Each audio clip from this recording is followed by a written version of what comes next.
good evening, and welcome to Tenfold, your top 10 in tech and AI. Let's get straight to tonight's headlines.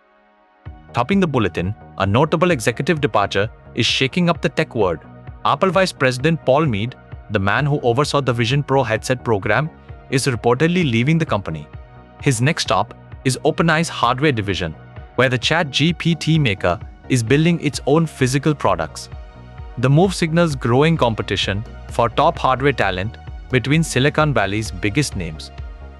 Turning to a story of big ambition meeting real skepticism, Elon Musk's vision of hosting data centers in orbit is not winning over the investment community. SoftBank's chief executive is reportedly among those raising doubts about whether the concept is technically and financially viable.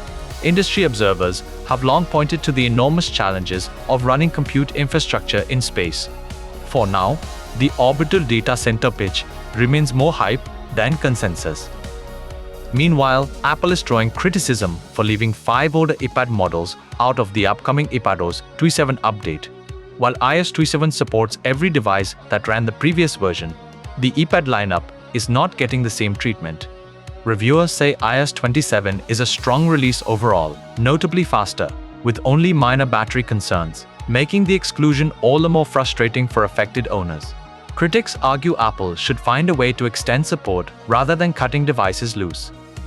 Turning to social media, Instagram is reportedly experimenting with new tools that would give users a greater say in what content their feed surfaces. The platform is testing expanded options for adjusting its recommendation algorithm, letting people steer their experience more deliberately. The move appears to be a response to ongoing user frustration with feeds that can feel unpredictable and opaque. No launch date has been confirmed. Following the money, Apple is reportedly asking the Trump administration for a special exception to purchase RAM chips from a Chinese company called CXMT. The firm is currently listed on a Pentagon blacklist due to alleged ties to China's People's Liberation Army. According to the Financial Times, surging prices for memory and storage components have squeezed Apple's supply chain, pushing the company toward this unusual request. The move places Apple at the center of an ongoing technology and national security standoff between Washington and Beijing. From the courts, Tesla has reached a settlement in a lawsuit connected to a fatal pedestrian collision in Arizona in 2003. The incident involved the company's full self-driving system, which was reportedly active at the time of the crash. Terms of the agreement were not made public. The case is the latest in a series of legal challenges surrounding Tesla's autonomous driving technology.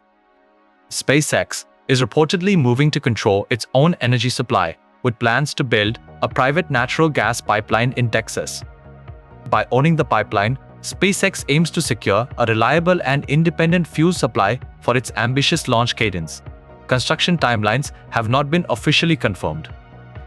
On the hardware front, Ayaneo has released the Pocket Micro 2, a compact horizontal gaming handheld that draws clear inspiration from the classic Game Boy Micro.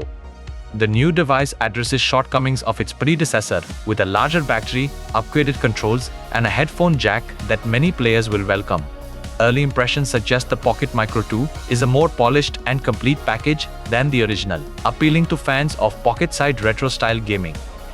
Turning to productivity tools, Obsidian, the widely used note-taking application, has a reputation for being powerful on desktop but underwhelming on mobile.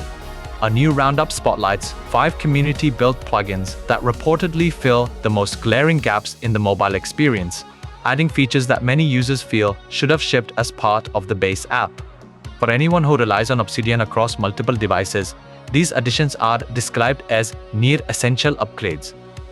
And finally, Samsung is earning praise for a Z Fold device that manages to feel genuinely fresh without carrying the brand's usual flagship price tag. Reviewers highlight its wide form factor as a design choice that sets this model apart from the rest of the foldable lineup.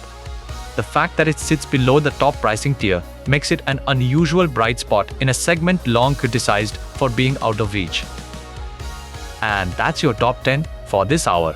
From all of us at Typical Monk, thank you for watching. Stay curious.